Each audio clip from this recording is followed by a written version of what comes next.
Mulai. Assalamualaikum warahmatullahi wabarakatuh.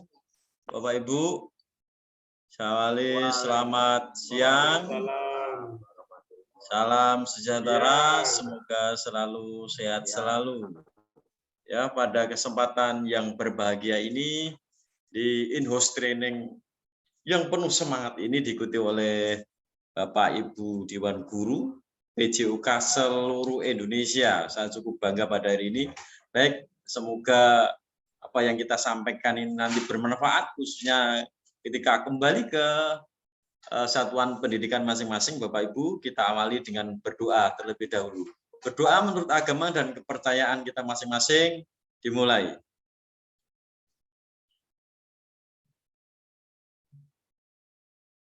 Selesai? Terima kasih Bapak Ibu, semoga bermanfaat. Kita langsung, Bapak Ibu, Bapak kalau punya apa? Punya ini ya, pernah seperti ini? Oke. Ya, kalau saya bilang kanan, berarti yang kanan jempol, yang kiri kelingking. Kalau saya bilang kiri, berarti yang jempol kiri, yang kanan kelingking. Oke. Kanan, kiri. Kanan, kiri. Kanan, kiri, kanan, kanan, kanan, kiri, kiri, kanan, kiri. Semuanya. Nah, oke. Terima kasih Bapak Ibu. Cukup semangat pada siang hari ini. Oh, iya, Pak. Oke. Baik Bapak Ibu, pada kesempatan yang berbahagia ini izinkan saya untuk menyampaikan materi pada in-house training ini, materi andragogi. Seperti yang sudah Bapak Ibu alami, bahwa andragogi itu adalah suatu bentuk pembelajaran yang mampu melahirkan sasaran pembelajaran, lulusan yang dapat mengarahkan dirinya sendiri dan mampu menjadi guru bagi dirinya sendiri. Sebelum masuk lebih jauh, Bapak Ibu, saya yakin Bapak Ibu juga punya pengalaman ketika mengajar, bagaimana Bapak Ibu mengendalikan dirinya sendiri, bahkan mengendalikan orang lain.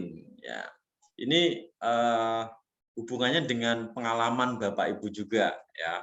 Karena ini kita untuk belajar secara mandiri juga.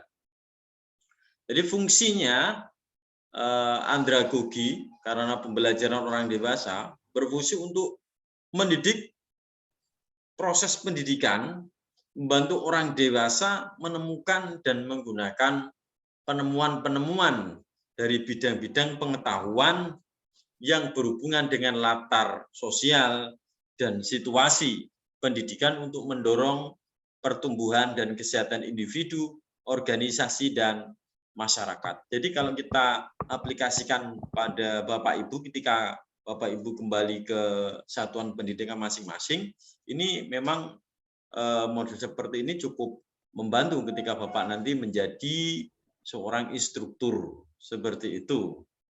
Jadi Bapak Ibu ketika menghadapi orang dewasa seperti inilah nanti. Prinsip pembelajaran berbasis andragogi. Mungkin Bapak Ibu sudah pernah mengalami ketika menjadi instruktur atau pendampingan saat in-house training atau apapun itu, terkadang apa yang kita lakukan ini mungkin sesuai dengan prinsip-prinsip pembelajaran yang berbasis andragogi. Tetapi bisa jadi kita ini tidak sadar akan apa yang kita lakukan. Jadi kita membuat sadar ya, Bapak Ibu. Jadi prinsip pertama, orang dewasa itu memiliki konsep diri. Orang dewasa memiliki persepsi bahwa dirinya mampu membuat suatu keputusan, dapat menghadapi resiko sebagai akibat keputusan yang diambil, dan dapat mengatur kehidupan secara mandiri. Nah, ini orang dewasa. Yang kedua, prinsip yang kedua, orang dewasa itu memiliki akumulasi pengalaman. Ini yang saya singgung tadi. Setiap orang dewasa mempunyai pengalaman situasi atau interaksi. Yang ketiga, orang dewasa memiliki kesiapan belajar.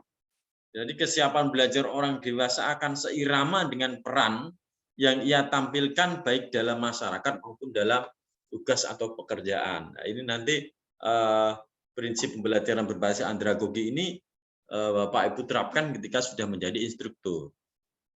Selanjutnya, orang dewasa menginginkan dapat atau memanfaatkan hasil belajarnya. Berarti orang dewasa itu ketika belajar menginginkan manfaat yang mungkin instan, yang bermanfaat bagi dirinya ketika dia itu belajar. Kalau orang dewasa, saya belajar tapi tidak bermanfaat buat saya, masa bodoh mungkin seperti itu. Orang dewasa cenderung seperti itu. Selanjutnya orang dewasa memiliki kemampuan belajar, jelas. Selanjutnya orang dewasa dapat belajar efektif apabila melibatkan aktivitas mental dan fisik. Jadi mayoritas orang dewasa itu kalau secara visual saja mungkin tidak bisa mencerna secara maksimal ketika dia belajar, tapi justru ketika bersentuhan langsung secara kinestetik, visual, audiovisual, itu orang dewasa justru akan mendapatkan efektivitas yang tinggi dalam belajar. Akhir, orang dewasa memiliki kemampuan belajar. Nah, ini sama.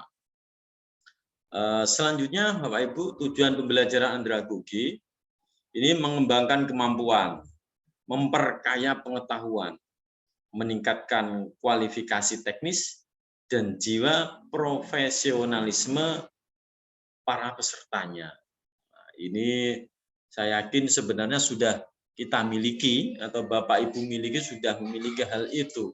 Hanya saja kita kadang tidak mau bercermin atau berusaha untuk menggali apa yang ada pada diri kita.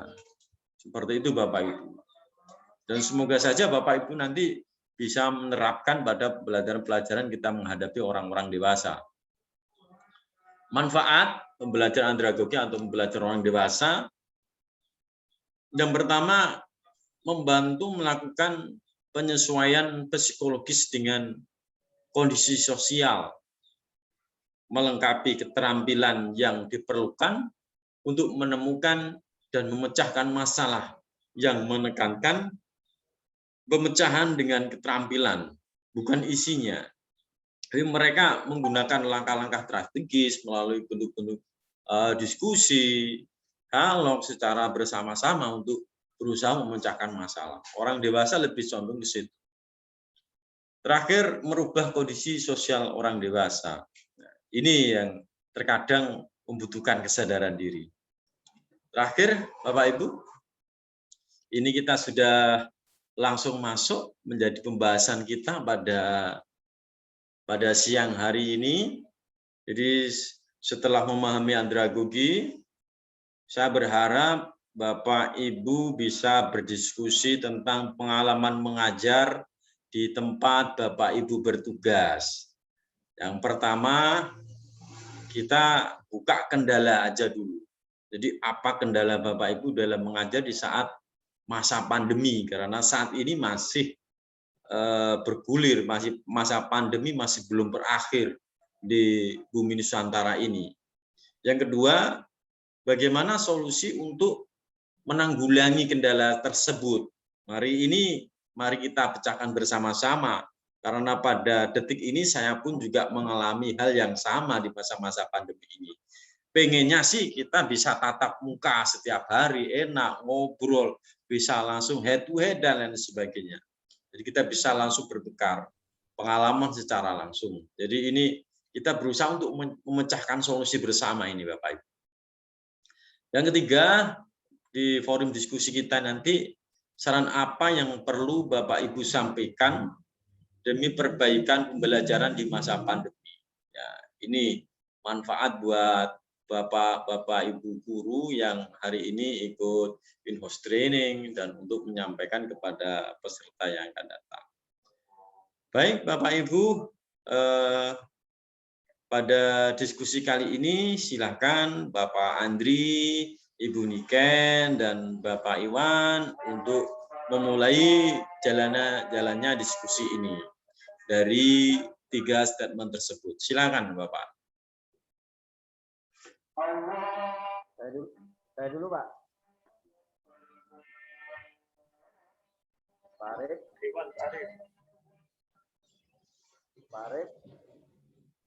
Ya, saya stop dulu.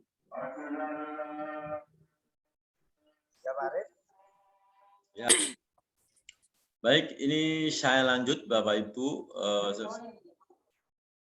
Seperti yang sudah saya sampaikan tadi, kita terbentur ada azan dulu, kita break sebentar tadi. Jadi itu setelah Bapak Ibu memahami andragogi, konsep belajar orang dewasa, saya berharap Bapak Ibu bisa mendiskusikan pengalaman-pengalaman mengajar di satuan pendidikan Bapak Ibu. Ketika nanti kembali, saya berharap ini juga bisa ditularkan kepada Bapak Ibu guru yang lain ketika bertugas di sana. Seperti itu, Pak, silakan ada yang ini.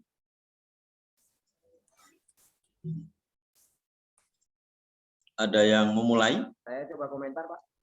Ya, bentar saya ini dulu ya. Share dulu ini statementnya yang dipertanyakan. Ya, ini ada 3. Ya. Silakan, Bapak. Bapak Iwan, silakan. Ya.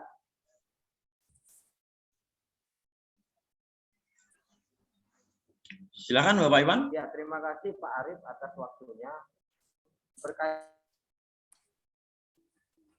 tentang tadi yang coba kita diskusikan mengenai kendala, kemudian solusinya apa, itu pada masa pandemi ini sekolah kami termasuk cepat untuk menanggapi permasalahan datangnya pandemi COVID-19. Yang pertama jelas peserta didik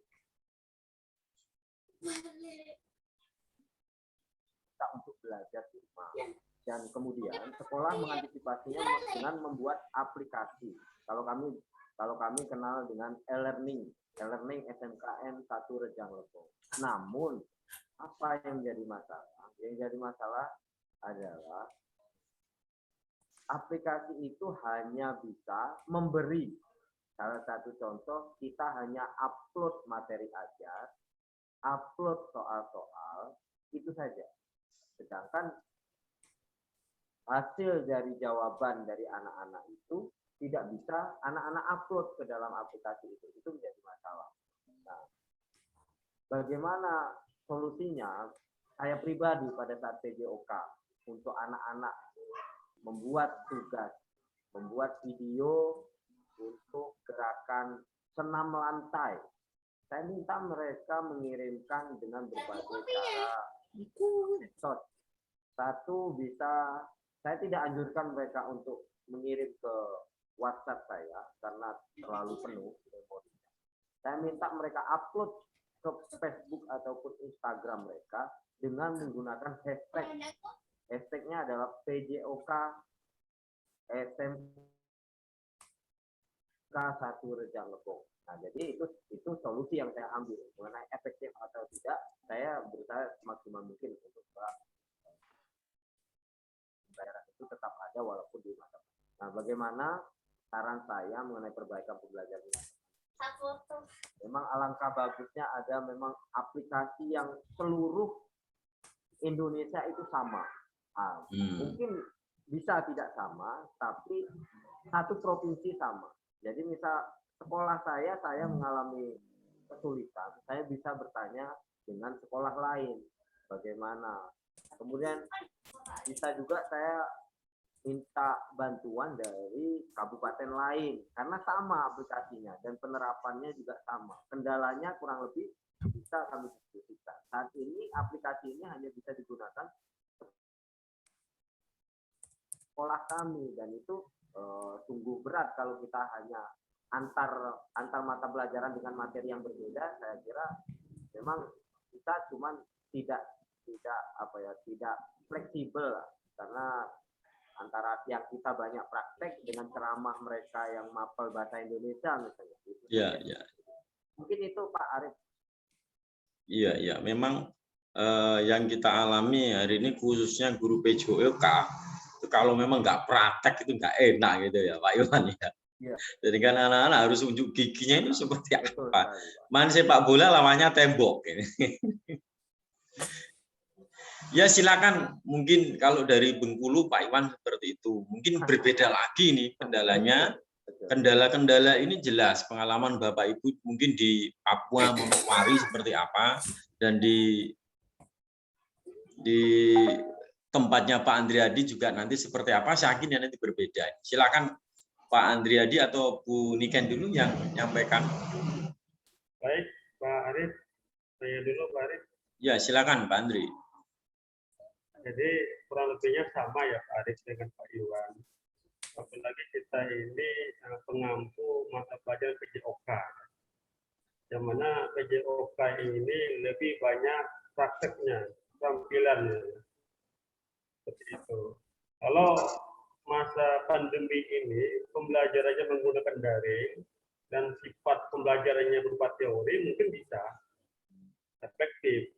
Tapi kalau dalam praktek saya rasa sangat sulit. Saya pun belum menemukan suatu aplikasi misalnya e-praktek gitu. Kalau e-learning ada, tapi kalau e-praktek menurut saya belum ada sampai sekarang. Nah, ini Profesor manapun belum bisa bikin e-praktek gitu ya. repot. Mungkin solusi dan syarat ya kembali tatap muka kalau untuk praktek seperti itu. Cuman bagaimana caranya kita mengantisipasinya? Mungkin dibikin kelompok-kelompok kecil, pembelajaran tatap mukanya, atau lebih diperketat lagi protokol kesehatannya. Karena menurut saya sampai sekarang ini pemahaman saya pembelajaran tatap muka itu lebih baik, lebih terukur. Apalagi belum kita menghadapi kendala-kendala kuota, paket, mana Bapak Ibu siswanya dibebankan untuk membantu anak. Nah, ini suatu kendala yang mesti harus kita pecahkan seperti itu. Betul, betul. Mungkin hanya itu, Pak Arif. Ya, ya. Berarti itu termasuk sekalian saran juga Pak Andri tadi ya. Ya, semoga saja ini nanti juga terjawab ketika nanti Niken ini yang khususnya di wilayah Manokwari, Papua Barat. Ini mungkin juga sudah termasuk kendala jaringan, terus dan lain-lain, pokoknya berbagai macam suku. Bahasa juga Bu Niken ya?